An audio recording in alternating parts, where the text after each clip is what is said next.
Pemirsa Sri Pugu TV, kali ini saya berada di kawasan Simpang Pola, tepatnya di Rumah Sakit Bayangkara, yang mana terlihat macet begitu parah.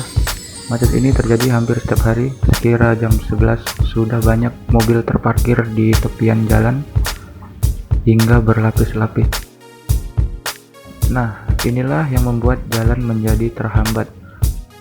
Bahkan titik kemacetan sampai di depan Rumah Sakit Mata Provinsi Sumatera Selatan yang berada di KM 5. Begitu semrawut dan tidak teratur mobil-mobil penjemput anak-anak sekolah ini, maupun ojek ataupun taksi online.